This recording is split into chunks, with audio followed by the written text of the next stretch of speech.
What's up, guys? This is Coach Grant with First Down Training, and today we're going to be breaking down some of the best routes from the NFL Week 10. We're going to be talking about this route by Terry McLaurin, this kind of corner route. We're going to be talking about this post corner and this post out kind of combination here by Jerry Jeudy. Then we're going to be talking about how to sell an out and up with just a quick little rocker step, and then we're going to be talking about how to run a whip route, fellas. So today it's going to be a really good video if you guys get a lot of value just out of your route running in terms of moves at the top of the route, how you guys can sell routes, and how you guys can get in and out of breaks faster and just become a better overall receiver. So I hope this video gives you some value. Also, guys, if you want to improve your hands and you don't have a quarterback to throw to you 24/7, check out that link in the description. It says improve your hands in 30 days, full 30-day catching program, no quarterback necessary. Let's get started this video. So, first things first here, we got an inside leverage DB, right? And I'm trying to run this corner. Now, he's got safety up over the top, mind you. So there's probably kind of like a two-man, maybe combination here. That's something that we could kind of see. But let's treat it like that. Obviously, we don't know the full coverage because we don't have like the sky angle. So let's treat it like that, right? So man coverage, he's inside leverage, right? So what do I think I have to do in this situation? You want to attack his leverage, right? Because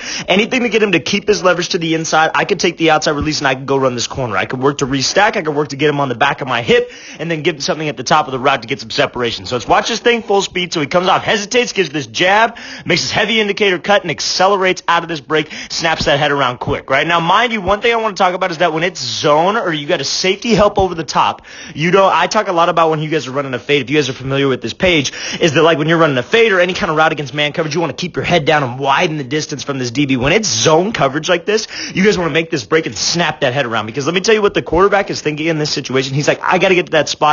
I need Terry to be at that spot right now, so I'm going to get it out quick. And so as a receiver, we got to understand that the different situations where you do want to snap your head around quick, where you do want to create separation at the top, expect the ball right now, and that's when that ball's going to get there, okay? So that's one thing that I want to add before we talk about the technique of this route, is just knowing the situation and knowing when to get your head around, okay? So off the line, I give him this quick jab. Now, something off the line here, when you guys give like a little hesitation move like this, sometimes it's about gathering info on this DB, right? So I give him this little hesitation off the line. I'm trying to see what he's doing. Let's say he were to jump outside leverage, right? Let's say he were to jump outside. I would just take the inside. I'm not going to force anything that I don't have to, especially when I kind of come off the line. I take this gather step. I take this read step. We're just trying to gather info on him, right? But he stays on the inside leverage, so I give him this quick jab, and let's burst to the outside, right? Now, you see when he comes off the line, you see how his pad level is forward. Chest is down. He's in normal stride. We're trying to make this DB believe fade, so he opens up that gate and turns and runs with me, right? Obviously, at some point, at a certain point, guys, he's going to have to turn and run with you no matter what, right? He cannot shuffle with you forever. He cannot try to just hang with you right up to the top forever. So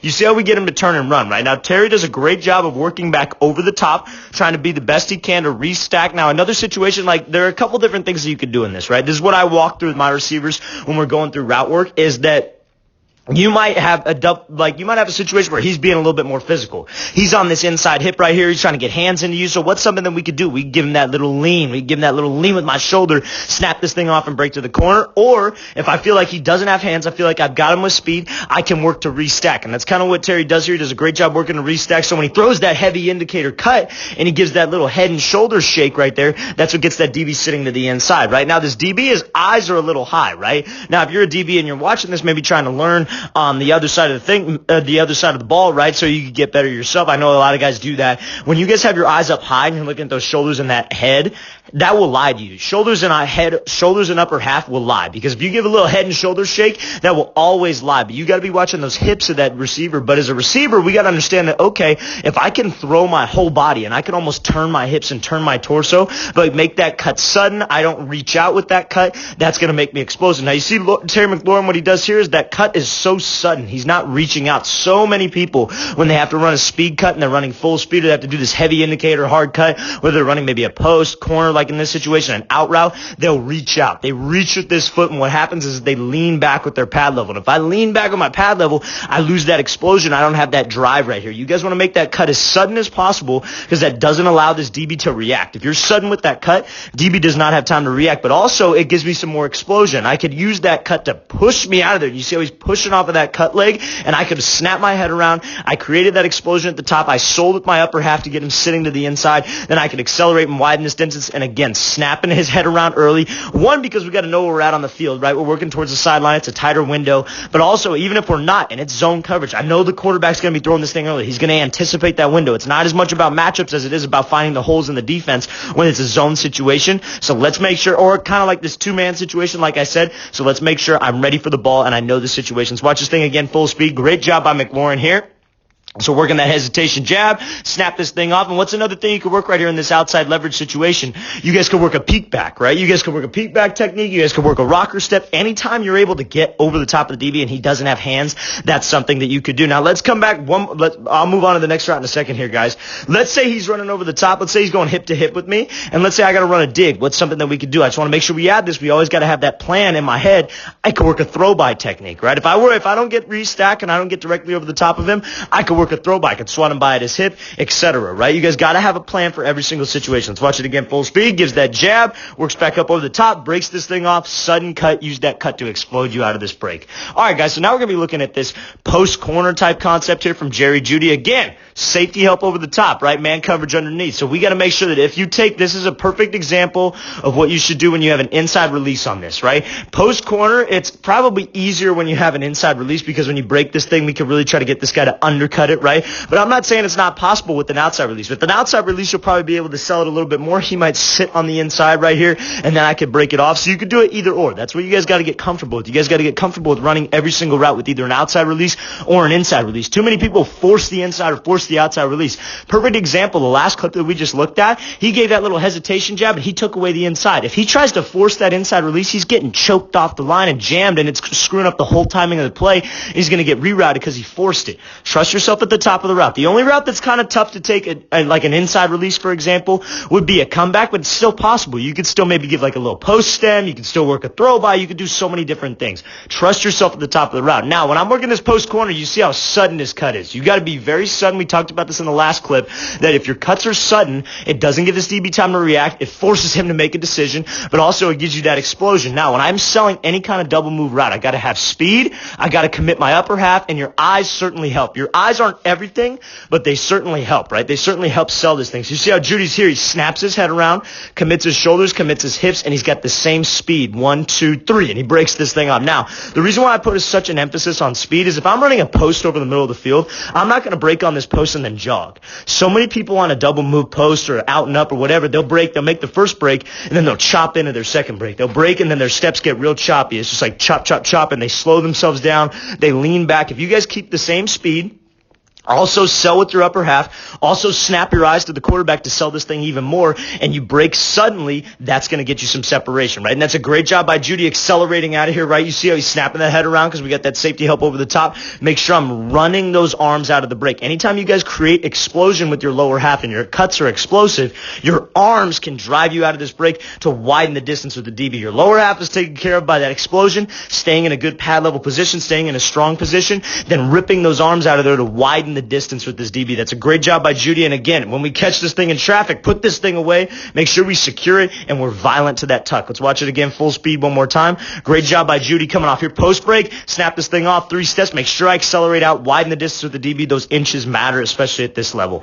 So now we're going to be talking about this kind of like 1-2 right here by Diontae Johnson to get some separation. I wouldn't necessarily call this like a full out and up, maybe just kind of like a little bit of a stutter go, right? So now, again, let's talk about his thought process up the line here, right? Now, obviously, there are different things that go into each playbook. There are different things that people coach. So we obviously don't know the exact scheme of this, right? But we could kind of take away a lot of different things to this, because I know in high school, certainly the programs that I've been around, they don't put as much of an emphasis on releases, moves at the top of the route. It's just kind of all scheme based, right? And that's something that you guys got to pick up on your own time, but you got to learn how to be efficient with it. You guys got to learn the timing of it, right? You guys don't want to be working like in this situation. He's working this quick little like hesitation fade, but maybe Big Ben's getting some pressure back here, right? I'm sure that they're probably bringing more than 4 in this situation, right? Because this DB's on an island out here, so they're probably going to be bringing a little bit of pressure, right? So we got to understand, I can't take my sweet time. You guys got to understand, I'm the first read on a play. I got to think of something else to do. That's why it's so important to have 8 different tools in your arsenal. You have 5, 6 releases walking into a game.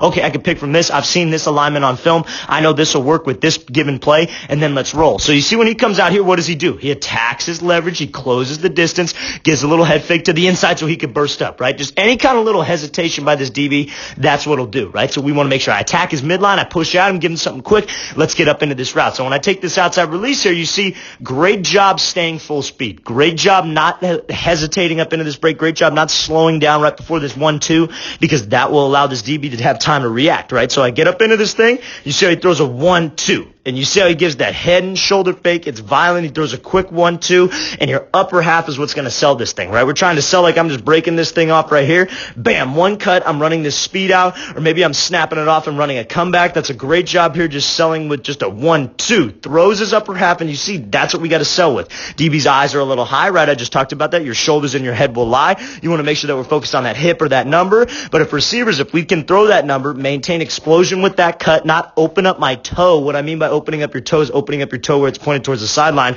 because that opens up your hips and that'll make you slow. You keep your toe forward, weight on the inside arch, so I can push and widen out. That's what'll get us space. Now, we get this DB to hesitate, right? That doesn't mean we've won the rep. Anybody could get a DB to hesitate. Anybody can get some separation. But can you keep that separation, right? So you see how he's able to keep his head down. He's able to pump those arms and drive, and that widens the distance with this DB. If I could widen the distance with him, then snap my eyes around, I'm going to be able to create some separation. Great job by Diontae Johnson. You see how late he is with his hands on that catch. Why we want to be late is that doesn't allow this DB to have time to react and play our hands. Great route. Let's watch this thing again, full speed one more time. So he's coming off here again. Close the gap, maybe give him a little quick move. 1-2. Throw my upper half. Make sure I accelerate out of there, widen the distance, late hands over the top. Great route. So now we're going to be talking about this whip route, fellas. So we're just going to mainly be talking about how you guys can efficiently get out of a whip route, right? So again, we got this press situation off the ball. So what do I have to do right here? This DB, what he wants us to do is just run straight out, try to get up into this route. He's going to get hands, get physical, and screw up the timing, right? That's his whole goal of this kind of like catch technique right here. And if we were on the ball, he'd be trying to get real physical, right?